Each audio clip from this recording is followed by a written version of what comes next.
the house, Suneet Iyer and Mr. Manish Shankar here. The plot area is about 3,000 square yards and a built-up of about 10,000 square feet. The house with the brick wall sits in a chaotic neighborhood in Jangpura, very close to Jawaharlal Nehru Stadium.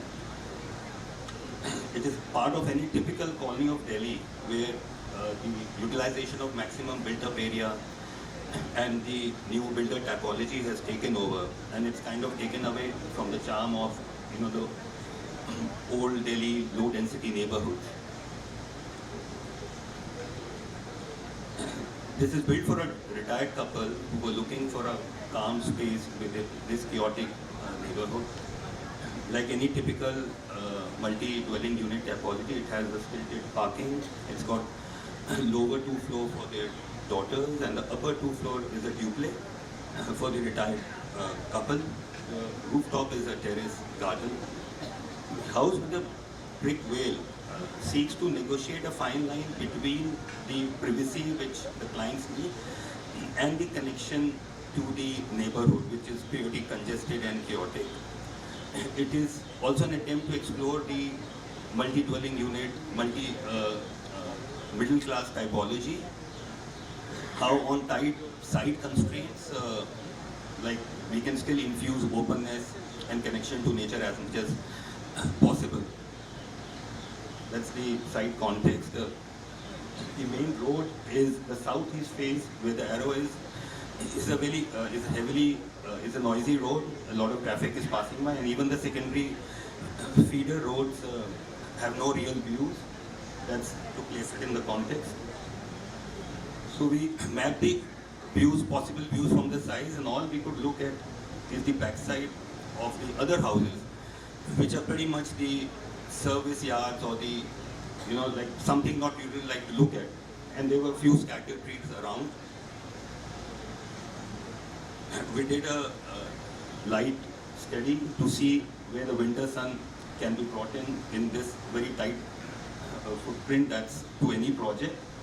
While developing the section, we started, the opportunity was to get the winter sun from the noisy road.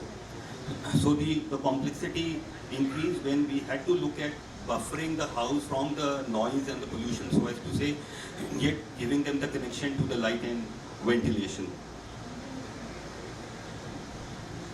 That's the build-up of the house. The form of the house largely develops from the response to the context, largely it's setting the climatic considerations and the needs of the client. They wanted the maximum built-up area to be utilized.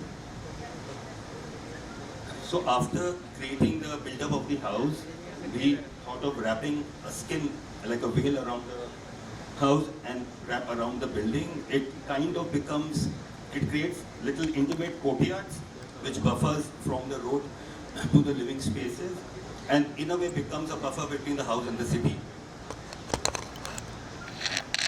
More on the section, we were looking at cross ventilation to each and every point of the house. The living course now faces smaller intimate courtyards. There are double height balconies. Instead of giving the regular 3 feet balconies, we gave them 8 feet deep balconies so that at least they are usable. Some amount of area was taken away from the build-up, but at least the balconies are usable. They were, all proper plantation was done. So every unit, every floor has a double height balcony to step out and sit possibly. And the building skin, that the veil, gives the sense of privacy while sitting outside. Right now in Delhi, the old notion of giving balconies and verandas don't work because you're right there in noise and dust. So this becomes like a filter between the noisy street and the living areas of the house. Very quickly on the layouts, largely, as I said, the middle area is the living room. It allows cross ventilation. It has green spaces on either side. Every room was taken care. It gives you cross ventilation. So every room has a large window and a small window. So the building skin is basically, which wraps the house, is essentially a 345 mm brick masonry wall, an exposed brick masonry wall. The idea being it maximizes the penetration of light and minimizing the solar gain. So a very simple, timeless device which we thought, creating the expression of the house. So these are some further detailed views of the house. Basically, the sense of green, which kind of brings a calmness and soothing feeling to the house, is kind of given at every level in very tight footprints. But it flows through each and every level of the house. Again, in order to create better views, knowing that okay, the possible views are not really great to look at, we started working with the idea of simple brick fins, so that the light comes in and the view to the chaotic neighborhood gets minimized. The idea of this brick wall, it kind of floats in certain areas, creating those smaller courtyards. The fenestrations of the outer skin, the openness, are not really aligned to the fenestrations of the every floor. So it kind of gives you a hit and miss line of sight, where you can possibly control the better views so that you can look into a tree and possibly start cutting the views which you really don't want. That's how the elevation of the facade, and it came up pretty late. The rooftop was given, they use it very properly on winters. These are the views from the brick films. Large landscape areas.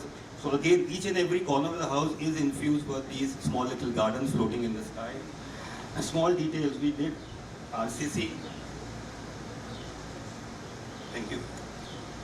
Just one question that, as you already said, that your fenestration in the Vale was designed to cut off certain kind of viewpoints, but at the same time, is it being correctly placed in terms of your light penetration for the building as what you require?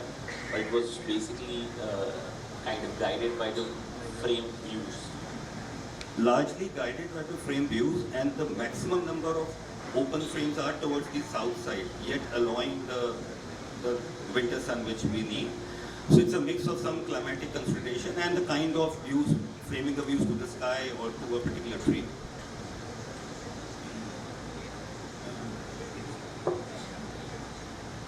And the client is an art collector, so while building the house, it's a very contemporary form, but it is again infused with small details such as some stone carvings which were inserted while building the house, an old portico finding a place on the terrace garden.